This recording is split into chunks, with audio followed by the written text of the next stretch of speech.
如果我哋嘅仔女或者親密嘅屋企人有精神病，點算呢？身為華裔，唔多唔少會有家醜不外揚嘅思想，令我哋將問題收埋，獨自去承擔沉重嘅壓力，就好似陷喺一場沉默嘅風暴裏面，面對種種嘅危機同埋孤單。喺灣區，一位母親願意分享佢嘅故事，為咗保護受訪者嘅私隱，我哋只會用佢嘅英文名。Angie 同埋丈夫有個獨生女，2008年嘅時候開始出現問題，當時個女結咗婚有工作。Angie 仲記得當時個女病發嘅情況。你介唔介意話俾我聽你嘅女嘅病係咩病？精神分裂症係最嚴重嗰隻。佢亂係咩意思啊？亂掟嘢咯，攞個電腦嚟掟落地下咯，同埋對佢家婆咧有水啦，就喺個電視機嗰度，咁啊跟住佢就扯我條手鏈咯，掉落去廁所度咯，咁啊自己攞鉸剪啊剪啲頭髮咯，咁啊又打佢老公，後面我哋報警啦，報警就去咗醫院。個女離婚之後同父母一齊住，醫院出翻嚟，佢又唔食藥，又跟住又打我，咁啊打到即係眼角都腫啦。Angie 嘅女病發住院嘅時候，佢哋嘅社工葉天恩建議 Angie 參加喺日落區心靈之家互助小組，同其他有類似經歷嘅家長一齊面對。都好痛苦㗎，好痛苦㗎。點講啊？個個家長嚟講咧，個個都喊嘅，佢哋喊，我哋又喊，大家好痛苦㗎嘛，係咪？因為點講啊？養大個細路咁大，見到咁樣。2025年聖誕節，互助小組嘅家長同埋義工一齊聚餐慶祝。Angie 參加呢個互助小組已經14年，呢10幾年嚟，個女嘅病情有好大改善。Angie 亦都識得點樣放低心裏面嘅重擔，例如佢會出去旅行。喺今次小組開會嘅時候，佢講到自己一個人返廣州旅遊探親期間，屋企發生嘅事，就係樓下嘅住客向屋主投訴 Angie 嘅女夜晚好嘈，因為佢半夜好嘈，喺度自己傾偈，喺度大笑，影響到樓下㗎嘛。咁後尾就我發咗個微信俾佢，就冇嘈啦，咁個屋主咧就再發翻個信息俾我，咁佢話 OK 咯。喺呢度組員可以坦誠咁樣分享所遇到嘅難題，抒發自己嘅感受，唔怕其他人嘅眼光。講你嘅心情可以講出嚟，對你有幾重要？有好大個幫助。最初個女病發嘅時候會打人 ，Angie 話佢當時好驚報警。初報警係好震㗎嘛，咁後尾就慢慢喺度，即係大家開會啦，大家咁樣講啦，即係叫我哋即係話放鬆晒佢，有咩事可以揾阿 Sir 啊嘛，同埋揾社工啊嘛，咁所以就放開咗，就冇咁驚，即係大家講出嚟，原來咧即係唔係話自己一個人，係咁多家長都係咁樣嘅。喺華人社區，精神病係禁忌，係令人不安嘅話題。就算係親友，亦都未必會過問。咁你其實想唔想其他人問你啦？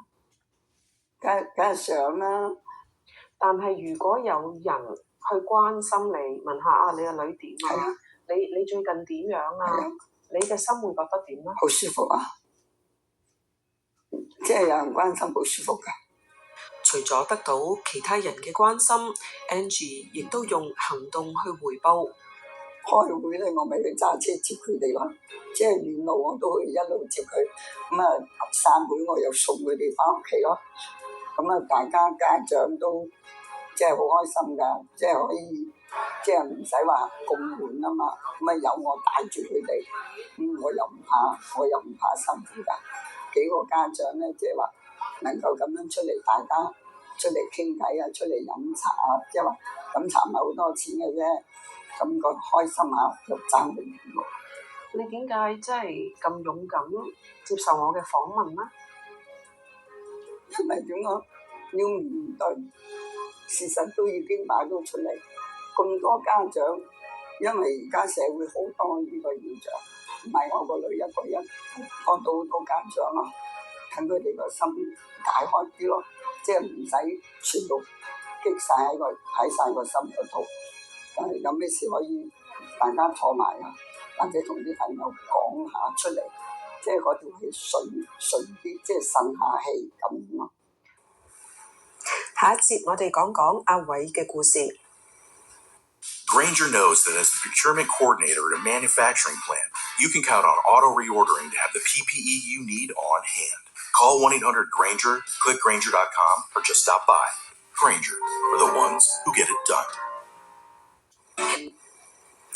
阿偉嘅哥哥同埋弟弟都有精神病，哥哥自殺死亡，弟弟正在接受治療。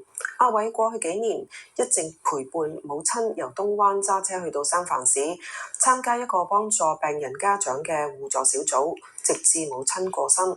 為咗保護受訪者屋企人嘅私隱，我哋會用化名，唔公開佢嘅身份。阿偉參加心靈之家互助小組有5-6年時間，佢唔係病人，亦都唔係病人嘅家長。我哥咧就有精神分裂，我細路咧就有躁狂症，我哥咧就20幾歲到就自殺死咗啦。阿偉雖然住喺東灣，但係佢每個月都會開車送媽媽去到三藩市參加心靈之家嘅聚會。識廣東話嘅總係少咯，咁三藩市係唯一一個可以有嘅。我哋曾經都試過去其他 county，但係嗰啲就會係講國語，咁就冇咁方便啦。之前都去過其他類似嘅小組，咁但係覺得幫嘅情況冇咁好，同埋其實最想係等我媽可以有啲渠道可以同人傾下偈，分享下自己啲情緒。我覺得呢個會係最大嘅好處，係令到啲家長可以有分享自己嘅歷程嘅渠道。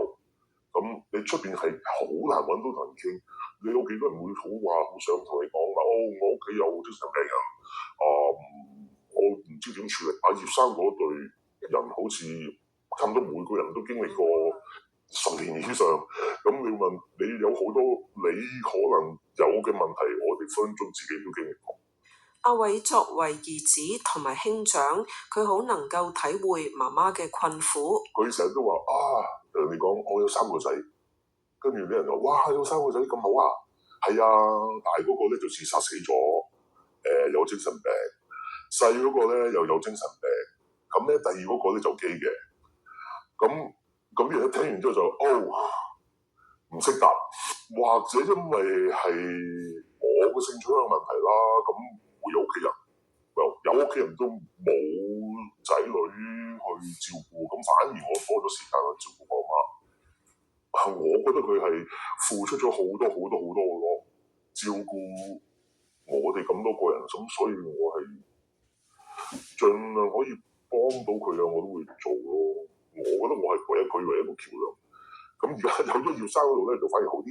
咁起碼呢個禮拜可以等佢可以同人哋講下佢自己心入邊想講嘅嘢。好多人佢有啲問題，可能佢都唔想同我講。咁結果可以喺嗰度同啲其他嘅會友講，係。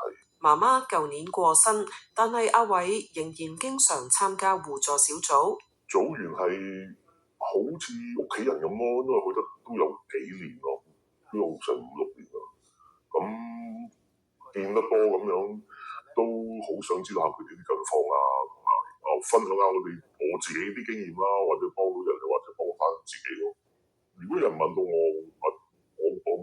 冇乜所謂，呢啲係病嘅一種，同人有癌症或者同人哋有糖尿病根本就冇乜分別，你係病嘅一種，不過係啲好多人戴咗有色眼鏡睇啦。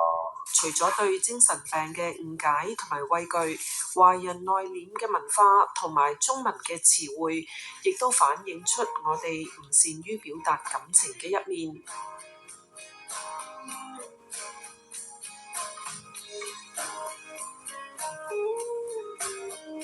你屋企可同你屋企人講，阿爸媽 I love you in Chinese， 喂，冇啦，唔會。我最記得我之前第一次同我媽講 I love you， 我媽係你有病啊？點解話 I love you 而唔講我愛你呢？好奇啊，咁講。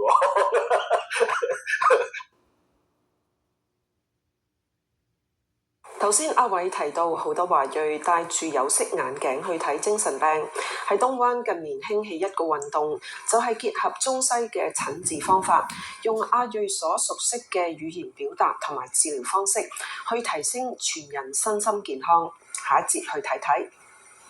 華人社區問題導播計劃。Grainger knows that as the procurement coordinator at a manufacturing plant, you can count on auto reordering to have the PPE you need on hand. Call 1-800-GRAINGER, click Grainger.com, or just stop by. Grainger, for the ones who get it done. 我哋嘅身體如果出現毛病，例如有高血壓或者糖尿病，都會去睇醫生尋求治療。咁如果我哋嘅情緒同埋精神病咗，我哋又會點做呢？灣區社區健康中心嘅 Arise 亞裔健康小組同東灣 Alameda 縣行為健康部門合作，成立定期提供義診嘅診所，用中西合璧嘅治療方法提升全人健康。我哋上個星期五3月27號走出沉默的風暴新聞專輯之中，提到呢一個綜合治療方法。在此澄清，受訪者袁雅烈嘅正確職銜係 East West Clinic 中西合璧養生診所嘅創辦人。袁雅烈係 Alameda 縣行為健康服務部負責推廣綜合治療嘅經理，佢解釋精神病同一般情緒起伏有咩分別？譬如憂鬱症，憂鬱症咧就係會令到你咧2個星期繼續咁樣咧，都會影響到你睡眠啊、appetite 啊，或者冇精力啊、做嘢啊，影響到你同屋企人嘅關係啊咁樣，呢樣嘢咧就唔同。譬如一個人平時譬如有啲心情唔舒服啊咁樣，所以嗰個程度咧係好唔同嘅。點解會有精神病呢？我哋叫 biological factors， 有啲即係你ancestor 嗰啲因子，令到你會有呢種精神病。譬如我哋有好多精神病嘅病人咧，佢哋有細路仔啦，咁細路仔嗰個risk of having 精神病咧，亦都會增加好多嘅。咁另外後天嗰個遭遇咧，就可能譬如你經過一啲好 traumatic 嘅嘢啊，譬如離婚啊、失去一個工作啊，或者家人過世啊咁樣，咁呢啲嘢咧都可能會影響到你有心理病嘅。咁亦都可能係兩樣嘢，先天同埋後天嘅遭遇都可以一個 combination。每個人咧都有啲嘢唔妥噶啦，即係唔係 medical 嘅嘢咧，就可能係 psychological 啊咁樣。但係我哋點樣 overcome 呢啲 condition？ 呢啲就係我哋人嗰個力量啦。我哋有病會去睇醫生，唔少人睇咗西醫，又會去睇中醫調理身體，就係求藥到病除，身體健康。但係如果心理同埋情緒出咗問題，我哋會唔會同樣咁重視同埋積極去面對呢？個人嗰方面咧，中國人會覺得如果你有精神病咧，即係有陣時話黐線啊咁樣，係一個即係 weakness， 即係覺得你係一個即係弱嘅人。中國人咧就家醜不如外傳啦，咁即係我哋如果有啲咩唔開心嘅嘢，唔想即係其他人知道，咁亦都會影響到人哋中國人唔想即係接受服務啊咁樣。袁雅烈服務華人社區多年，好了解華裔嘅心結。精神病係一個好西方化嘅睇法嚟嘅。但係如果我哋用中醫嘅睇法咧，好多人都話：哎呀，你身體唔平衡啊，咁你可以即係針灸啊、食療啊，咁樣有得幫助。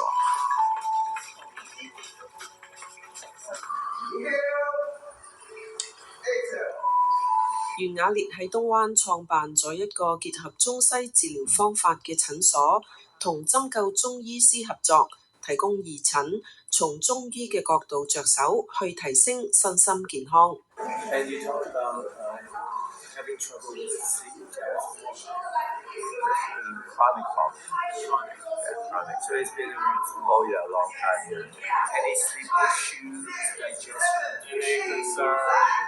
中西合璧咧，嗰個原因咧就係我覺得咧，如果我用西方嘅方法嚟同中國人溝通或者亞洲人溝通咧，係多數係溝通唔到嘅。咁我點解唔用一個即係佢哋 feel comfortable 嘅文化同佢哋溝通咧？問下佢，最近睡眠點啊？身體有啲咩唔舒服啊？呢啲係好自然嘅話題。Instead of saying 你心情覺得點啊？咁嗰啲人就會即係好 defensive 啦。我哋點樣可以幫佢調節身體啊？令到佢身體會健康啲啊？咁呢樣嘢咧，佢多數嗰啲人都會好接受啊。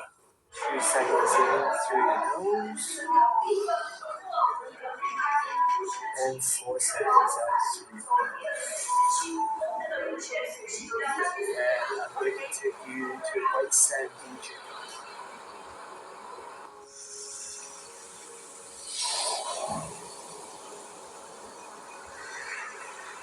我哋每一個人咧都有權利去改善我哋自己生活質素。其實我哋可以 reframe， 就係講生活質素。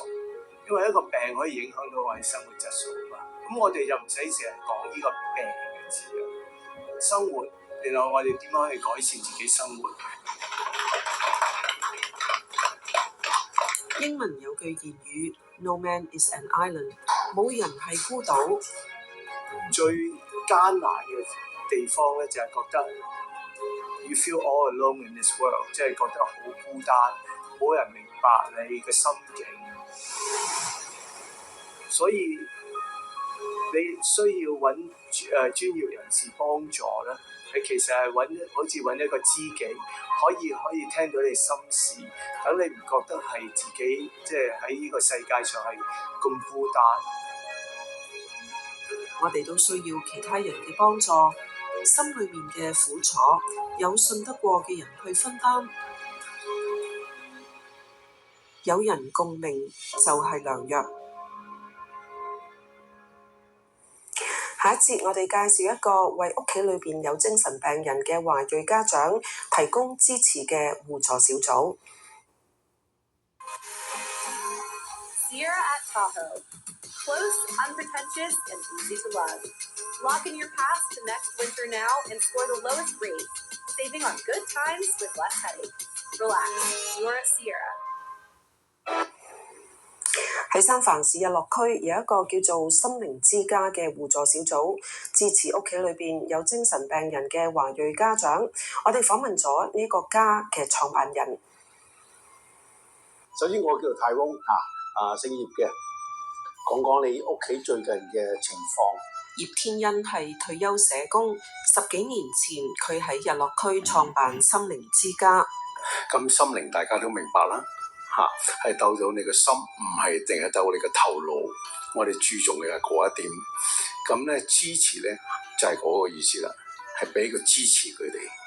家咧我哋整組人，包括我自己在內，佢哋嚟參加嗰班咧就係家人啦。呢個互助小組每個月聚會一次，組員係屋企裏面有精神病人嘅家人。咁我細佬就有bipolar啦，咁佢就開心嘅時候會好開心，唔開心嘅時候會好唔開心。喺呢度，大家都可以講近況同埋遇到嘅難題。我而家好似10年有去到嗰度肥咗。你話到自己肥咗啊，重咗啊，係乜嘢形成咧？請問？我都唔知，我本身食2餐嘅，平時我都唔知點解。葉天恩最初成立互助小組嘅時候，只有幾個家長參加，而家增加到20幾30人。我係驚訝係有東灣嘅人打電話俾我。葉天恩退休之前係社工，有幾十年工作經驗。即係我做呢30年嘅工作裏邊咧，其實我係好多時見到啲家長，特別我哋中國人係唔識得點樣去幫，邊度着手留意啲乜嘢，佢唔知道。OK， 有起事嚟自己拗晒頭，就係淨係識喊嘅啫。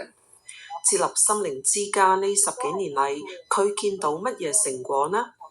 成果係我初頭見到啲家人行入嚟嘅時候咧，個個都孭住好多嘅包袱，嗰種包袱係令到啲家人抬唔起頭做人，行起路嘅時候係耷住個頭，隻眼望住個地下，成日都眼濕濕。咁佢哋入到嚟嘅時候咧，我好記得啊！佢哋個個就着晒好深色嘅衣服。但係而家就好唔同。咁到13年之後嘅今天，唔好意思啦，留意下，淨係睇佢哋着嘅衣服，佢哋嘅剪嘅頭髮、電嘅頭髮，對唔住啊，係兩回事。佢哋係再揾到人生嘅生機。葉天恩話：有家長話俾佢知，我哋去旅行啦，去坐郵輪返中國大陸，去呢度去嗰度。小組裏面有幾位家長10幾年嚟持之以恆咁樣參加小組聚會，佢哋自己得到支持之後，亦都向新加入嘅組員伸出援手。呢班家長，佢哋幫我發言啊，佢哋講嘢啊，講乜嘢啊？講佢哋嘅體驗啊，講佢哋嘅經歷啊，再唔去收埋啊，係好膽大嘅，就將嘿，你咁嘅情況小事啦！我話你知啊，我個仔仲乜，我個女仲更加差過你嗰個啊！嗱，我呢個就係個方法啦。嗰時嘅經歷就係咁樣啦。佢即刻可以，原來全世界最慘嘅唔係我一個。喺華人家庭，屋企裏面有精神病人，好多人會感到羞恥，係家醜，唔想其他人知道。心靈之家其中一個目的就係要打破呢道厚厚嘅牆。喺呢度同家長同行嘅，除咗葉天恩之外，仲有一群義工，包括社工、護士同埋熱心人士。就係靠佢哋㗎，呢班同工爭好遠啊！冇佢哋，我做唔到呢樣嘢嘅。我一個人搞唔掂20幾30人，我冇辦法做得掂。就因為有佢哋嘅同行 ，OK。然之後肯願意嚟到去聽，仲有就係加埋佢哋嘅同理心啦，唔係憐憫啊，唔係憐憫嗰樣嘢，係同理心。因為咁嘅時間咧，嗰啲家長慢慢覺得被接受、接納，然之後咧慢慢精神病呢樣嘢咧，再唔係咁神秘啊，揭開咗個神秘嗰樣嘢，唔係啊，係一個病嚟㗎。佢哋睇得明白，聽得明白。所以咪接受咗咯。葉天恩開辦心靈之家互助小組10幾年嚟，見到華裔家長對精神病嘅睇法有咩改變呢？我哋上一年紀嗰班個三高冇得走，慢慢接受咗，呢個就係人生就係咁簡單啦。再唔係咁抗拒又點啫？冇作用。病已經喺嗰度啦，係扭轉唔到嘅，係爭好遠嘅。